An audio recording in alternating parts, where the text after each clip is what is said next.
we've been learning a lot so far. I've been learning a lot so far, especially with entrepreneurship, going through mergers, stepping down as CEO. That's huge learning for me. I have never done that. I've never also talked and asked questions from a person who has done so like this. Now, this decision was huge. You mentioned earlier you did a pros and cons chart. Yeah. Was it a lopsided decision that you had too much pros and too little cons, or was it like sort of 50-50? I would say it's 50-50 or 60-40 in the sense 60-40. that, yeah, 60-40. Pretty close. Yeah, pretty close. And it's more leaning towards, of course, the merger. And the 40% side, I would say what's, of course, high risk, high return. That's, I think, one of the huge pros. But it's also the same, it's also the huge con because, or the huge negative aspect because, are you willing to actually, risk another 5 years of your life, and burning cash and seeing, how you would, let's say, set up a new office outside. Yeah. And at the same time, it may strain the relationship that you just built recently because I just got married. So, being outside of the country and all of these things might not be a perfect fit. Yeah. So I had a lot of things to consider. And I had to factor in, of course, business perspective, family perspective, and all of these things. Of course, I would say if I were single, it's always, of course, high risk, high return, know. It's just going for that. Now. Yeah, it's different now. So for me, it's looking towards, okay, what should I do? And at the same time, what balance it out is, okay, what's the huge deciding factor as well was time. Because, of course, we understand that time is a resource that, we can't get back. Yeah.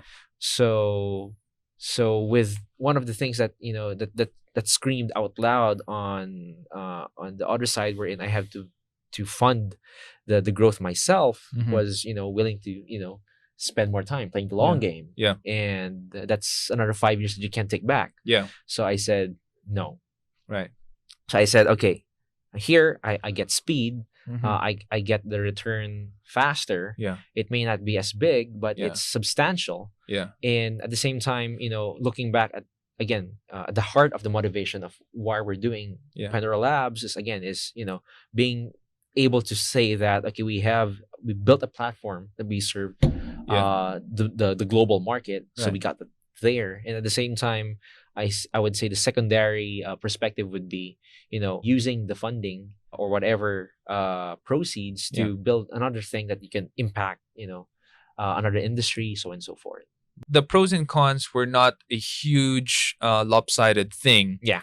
And it sounds to me like you made this decision largely, and if it was me, I would probably do the same because of your outlook for your future. You want the next 5 years to be a little bit less stressful. Yeah.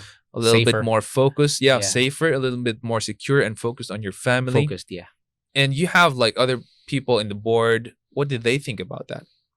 Well, I was lucky that they kind of agreed with the idea because one, of course, a technology company is always, it's like I said on our conversation while having dinner, it's always 1 or 0. Yeah. And they'd rather play it safe because considering it was already 5 years down the line. Yeah. And I think it was also a good decision that, okay, that they got the safer route. Yeah. And at the same time, there's still an upside anyway. We just have to, see how we're going to grow the business in the next coming 2 years and see what the returns are. But basically, from where we are today, we're pretty much in a good space, in a good spot. Yeah, in a good fantastic. space. So you made the right decision. Yeah, Perfect. And then again, of course, it's really all God, showing this is leading me towards making this decision. So I mean, having faith that if God made you, put in this particular spot, he would definitely help you out there. Yeah. That's another thing. One thing that I'm curious about is this transition has transpired. It has been a year now. And I'm sure you've had your terms in that paper when you consummated the deal signed with Bolton Labs. I'm wondering what happened to the team. What's nice is most of them, they stayed. And what I liked about it is that they eventually turned out to be somewhat the leaders in the respective departments. So they eventually Cool. split up into their own departments. Yeah. You raised leaders, huh? So, well, I'd like to believe so. I like to believe so because we should as leaders we have to grow more leaders. So I'd like to believe so. So eventually they assimilated with their own teams, doing well. Of course, it's not without any issues that they face, but then again, I would say it's a good experience for them as well to test out and try out, their new learnings in an environment that's totally new for them. Because being from a company that's like 30 people, large or small, to now a company of 450, it's quite a huge jump. It's a huge jump. Yeah. So it's quite different. It's diverse. Yeah. So how do you deal with people? How do you communicate? So it's a good experience also for them. So most of them stayed. Most of them stayed. Some they prefer somewhere else. Yeah, somewhere nearer them probably. Probably it's because we transferred from Ortigas to BGC. And for those who are not in Metro Manila, it's not that far. It's like 10 kilometers, but with the traffic, it's 2 hours like away. 2 hours away. It's 2 hours away. So some of them, joke.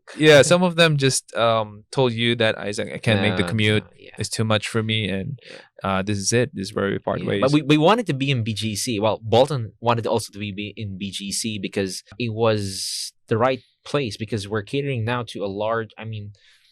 90% of our customers are now outside of the country. So we wanted to showcase to them that hey, this is the Philippines now. Yeah. So when it comes to BGC, and they would say that hey, it's a totally different setting. Yeah. We thought that Philippines is like coconuts and stuff. Yeah. Tropical, and beaches and stuff. It's not like that. Not at all. Not at all. So So I think it's also it's again there's pros and cons. Yeah. It's just that what choices would you have to make, and I think we made the right choice. We have discussed about what happened to the Pandora team. You mentioned they were 30 strong. Some of them opted to leave. Some of them went ahead with you and now leaders of their own team. This is out of the questions list, but I'm wondering, like, what are some of the things that in your heart of hearts that you've done right to raise up leaders? I would say first thing is to understand that, even when we were starting, I would always tell them that, I was gearing them up for something like this. And I'm not sure if they were aware, but I would always say, if we grow to some kind of a large organization or a huge company, you should be able to lead people. And one of the things that I consciously did was to accept a lot of interns. And not because I was getting free labor. No, actually a lot of things was about having these guys, these students of mine, these employees of mine train these interns, fresh bloods, young bloods, to understand what's here, what's the new technology. Not because we're sharing for the sake of sharing or for the sake of just teaching, but it was teaching them how to coach. That's one thing that one of the good traits of good leaders is to be able to learn how to train people, how to coach people. So I gave them that opportunity consciously, and at the same time, sit them down every other week and discuss what are the challenges they faced with this team. And eventually sharing with them how to deal with different personality types. So that's another thing that I also learned myself.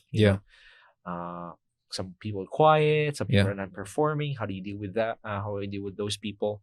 So I would say those are the things that I consciously did to be able to help them. And that was, of course, clearly without knowing that this is gonna happen.